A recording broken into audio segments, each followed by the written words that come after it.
I guess we could start off with the kind of the elephant in the room. The elephant in Uh, the room.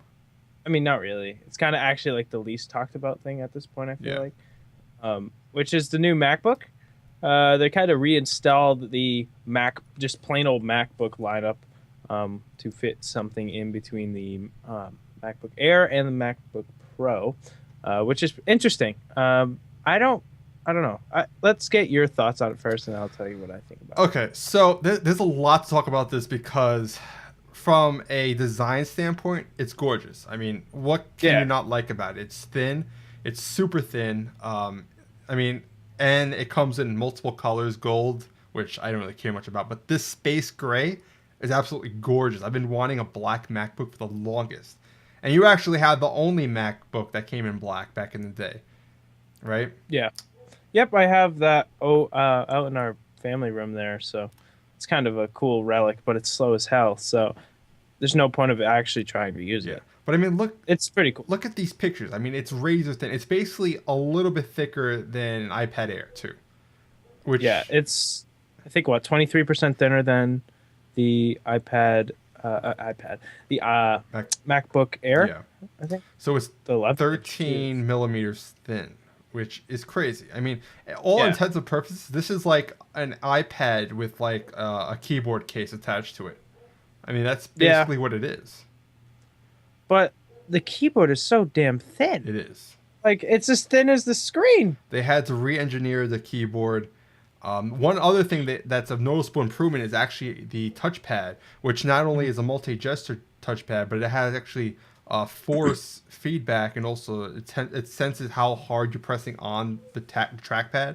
So it changes like how things work based on how hard you're touching it.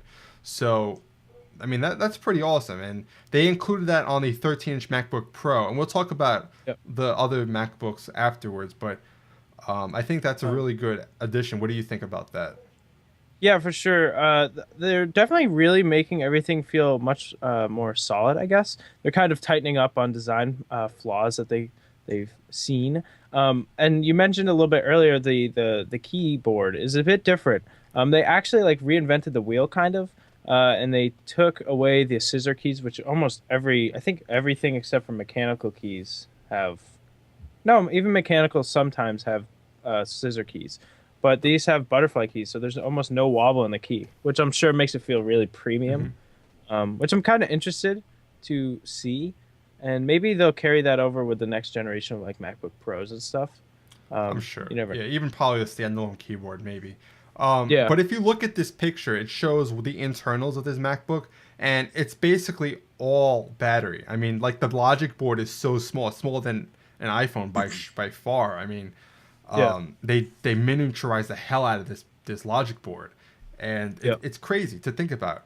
And then you look at all the battery, and that's all this damn thing is. It's hard to comprehend, honestly. And then here yeah. they compare the 11-inch logic board for the MacBook Air 11-inch compared to the new one, and I mean it's less than half the size. So Yeah, for sure. they had to really re-engineer the way this everything was internally. Yeah, this is their first fanless MacBook Pro as well, so it's kind of something to take in as like on top of everything. So they've really kind of like made everything super small, but with the logic board being so small, they're very limited on things that they can use. So it's maxed at I think 8 gigs of RAM, right? Yes, Or no, that's the only configuration, 8 gigs of yeah, RAM. and it only supports mobile processors, which sucks. The max you can get is a 1.2 gigahertz dual core processor. Yes, the base is 1.1 and the upgrade is 1.2, which is weird to think it's only a zero point 0.1 gigahertz upgrade. Yet it separates like 300, The $400. big difference between the base and the upgraded is the storage. It doubles the storage to half a terabyte. But I mean, considering you're paying $300 more for just a zero point 0.1 gigahertz upgrade and double the storage, that's a lot of money to me personally. Um, Yeah. but let's talk about like who is this for exactly? Because this is not. I mean, honestly, this I would never use this as a primary computer, and I highly doubt you would as well.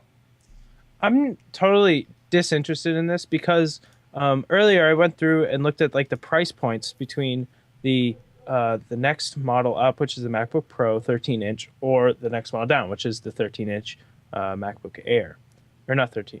What am I saying? Just the MacBook Air, right? Yeah. And you could get a max spec MacBook Air for $300 less, and you're still getting a like a 2.3 gigahertz dual core, and you can have much better specs for the price, and you're actually saving money.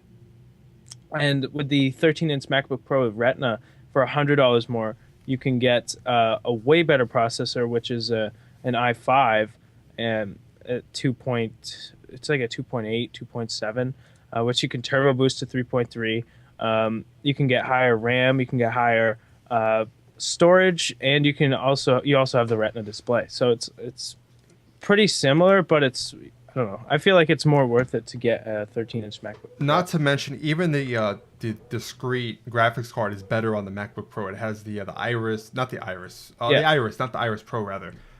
This one has HD 5500 or something like that. I don't even know. 5300 actually. So you're losing on that as well. So I think the biggest drawback, I mean, other than power, obviously, because it's not packing a lot of punch.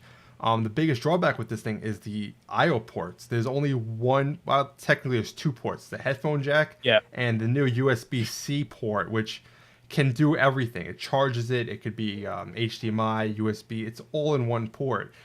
Brand new to Mac, and it's going to be coming out on all these other manufacturers as well down the road.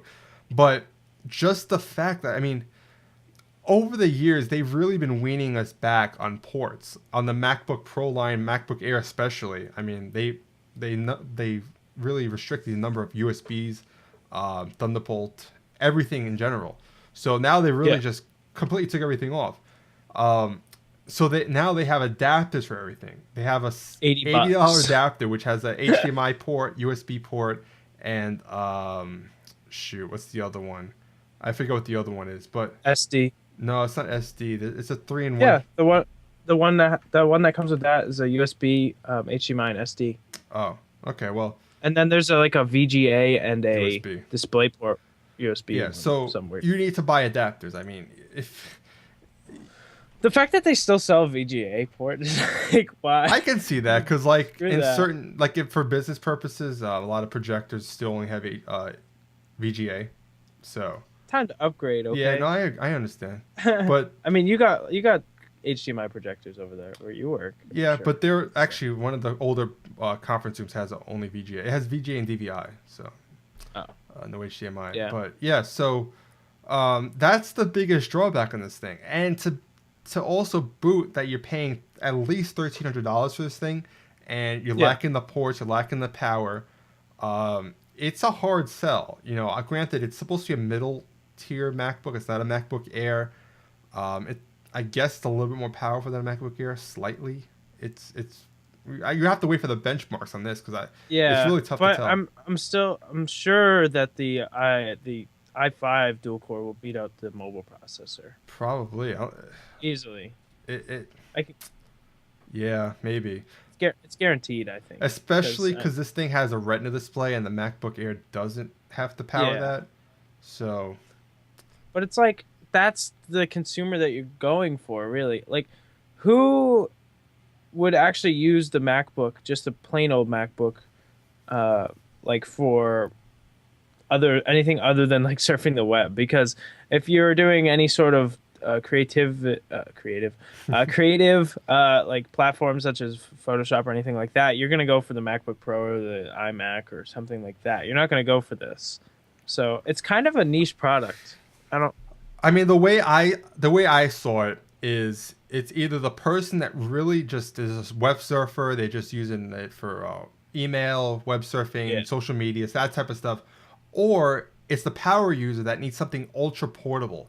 You know, like let's say you have a MacBook Pro or I have an iMac, right? And you want just something that's really portable. You're always traveling, you're always on the go. iPad's good, but you want something with a keyboard. So this is basically, like I said, an iPad with OS 10 on it and a keyboard. So that I feel like you really need the portability because you're sacrificing a lot and you're paying a lot for this product. So To be honest, though, like I'd rather save $300, give up like 2 to 7 millimeters, whatever it is, for the MacBook Air, and that's still pretty portable, yeah, by the way. yeah. I don't. I mean, how portable do you need? Are people just not going to have like arms anymore? They can't hold a backpack or something like a purse. Well, see, this is I don't know if you remember, but back when the MacBook Air came out, there was three different tiers. There's the MacBook Air, the MacBook Aluminum, and there's a Hmm. MacBook Pro. They eventually phased out the regular MacBook, and there was just the MacBook Air and the MacBook Pro. I feel like this new MacBook will eventually replace the Airs. Yeah, You know, I could see that, but when it's like, cheap enough, when the yeah, products are able to be cheap enough where they can subsidize like a $1,000 price point, even less maybe. You know, they're totally right now just milking as much as they can through the MacBook Air sales, like for as long as they can until they see that it's no longer needed. I just think it's a I, matter of being able to produce this at a price point that's relative to the MacBook Air. Because the MacBook Pro, when that first came out with the Retina screen, that was like $3,000, like base, something like that, $2,500 base. And eventually now you can get them for under $2,000, even a 15-inch model. So as time goes on, I feel like this will be the new MacBook Air, and then the MacBook Pro they'll keep and they'll probably make it thinner slightly, not as thin as this yeah, obviously, but I mean, there's only so far that we can go. I mean, metal has to have some sort of like consistency to it. So, we can't go invisible. yeah. That's just not a, that's obviously common sense. Let's be honest. So, I mean, there's a point where it's going to get so thin where we're limiting ourselves. And then there's a point where we're going to probably have to go back to being either to rate normal size laptops and stuff like that, or until the technology progresses. It's like batteries, It's like the same thing. Well, Battery we technology. discussed the size limitations back when we talked about the modular phone. Remember the Google? I forget what they call it. The Project Ara. Yes, yes, I think that's what it's called. But we talked about it. Like for it to be modular, it's not all in one, so it had to be a little bit bigger. So Yeah. like, and we're so used to thin phones that we're kind of taking a step backwards with that modular type of phone. Hmm. So I feel like yeah, we're reaching a point where everything's getting so small, but we're sacrificing power because of it. And Yeah. there's always going to be power users, and Hmm. even on the go, like obviously desktops will always have the power behind it. But I mean, there are people that need powerful MacBook Pros.